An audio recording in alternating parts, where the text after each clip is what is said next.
सैंधव सभ्यता का पतन। सैंधव सभ्यता के पतन को व्याख्यायित करने से पहले यह जाना जाए कि सभ्यता के आधारभूत कारक क्या हैं।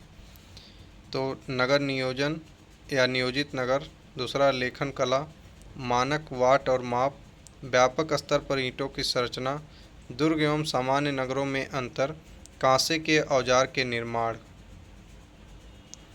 जयनारायण पांडे के अनुसार जब इन्हीं आधारभूत तत्वों की एकरूपता चली जाए तथा इसमें अनियमितता दिखने लगे तो पतन अवश्यंभावी हो जाता है। पतन के संबंध में प्रचलित विभिन्न मत: आर्य आक्रमण, राम प्रसाद चंद्रा, गार्डन चाइल्ड, मैके व्हीलर, पिगट, इस समर्थन में है आर्य आक्रमण के सबसे प्रबल समर्थक व्हीलर थे। व्हीलर ने कहा कि आर्यों के देवता इंद्र थे तथा इंद्र को पुरंदर कहा गया, अर्थात दुर्गों को तोड़ने वाला। पीवी कांडे प्रथम भारतीय थे जिन्होंने आक्रमण सिद्धांत को अस्वीकार कर दिया। बाढ़ को पतन का कारण किसने माना है? तो मार्शल एसआर राव। इन लोगों ने क्रमशः मोहनजोदड़ो एवं लोथल से बाढ़ के प्रमाण जुटाए तथा मार्शल ने मोहनजोदड़ो को बाढ़ से 7 बार उखड़ने का उल्लेख किया। चलिए भाई, नवपाषाण काल को मानव सभ्यता में एक क्रांतिकारी परिवर्तन माना जाता है, क्यों? तो हम लोग विश्व में नवपाषाण का जो समय है 9000 ईसा पूर्व, भारत में नवपाषाण का समय 4000 ईसा पूर्व। नवपाषाण शब्द का प्रयोग सर्वप्रथम जॉन लुबाक ने अपनी पुस्तक प्री हिस्टोरिक टाइम्स में दिया। गार्डन चाइल्ड ने नवपाषाणिक क्रांति जैसे शब्द का प्रयोग किया। नवपाषाण काल में ही कृषि, पशुपालन, चाक पर निर्मित मिट्टी के बर्तनों का निर्माण प्रारंभ हुआ। इन्हीं विशेषताओं को देखते हुए गार्डन चाइल्ड ने नवपाषाणिक क्रांति शब्द की उत्पत्ति की। कृषि, पशुपालन एवं मिट्टी के बर्तनों के प्रयोग ने लोगों के जीवन में अस्थायित्व लाया।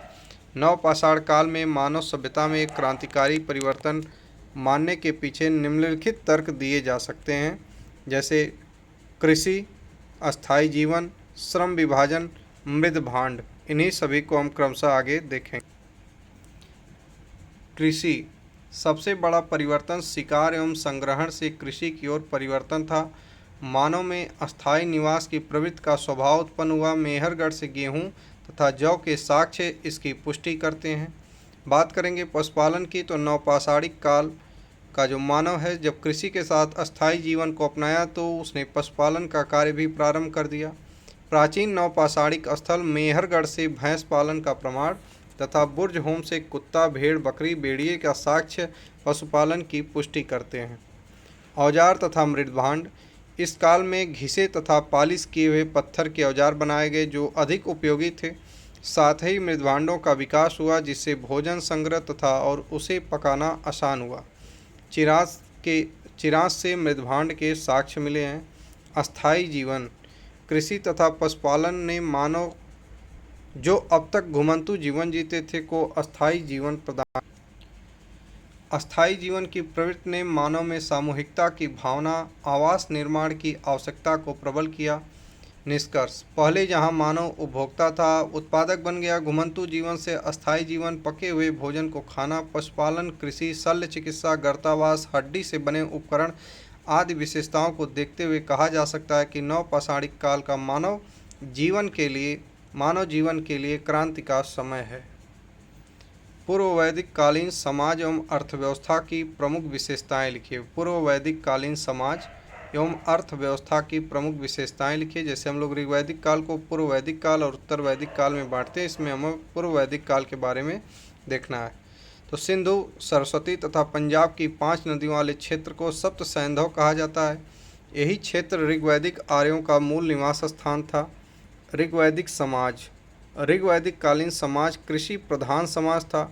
ऋग्वैदिक कालीन समाज के अंतर्गत कुछ प्रमुख विशेषताएं हमें देखने को मिलती हैं जो निम्नलिखित हैं। ऋग्वैदिक कालीन समाज के संगठन का आधार गोत्र या जन्म मूलक संबंध था। ऋग्वैदिक समाज वर्ण व्यवस्था पर आधारित था जिसका उल्लेख ऋग्वेद के 10वें मंडल के पुरुष सूक्त में मिलता है। वर्ण व्यवस्था कर्म आधारित थी। 9वां मंडल जहाँ पे कहता है कि मेरे पिता वैद्य हैं, माता आटा पीसने का कार्य करती हैं। यह समाज पितृ सत्तात्मक समाज था। समाज की इकाई परिवार थी जो कुल पर आधारित थी।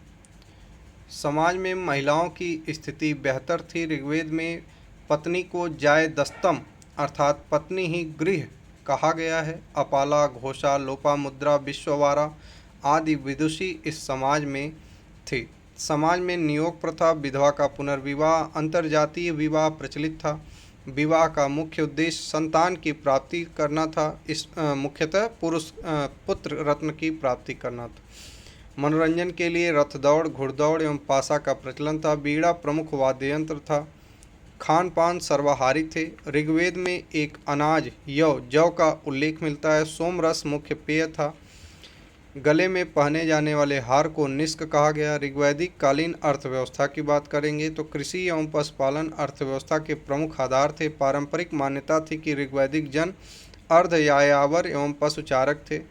निष्क एवं गायें ही आर्यों की संपत्ति की प्रतीक थी। गाय को अघन्या कहा गया तथा ऋग्वेद में इसका उल्लेख 176 बार हुआ है।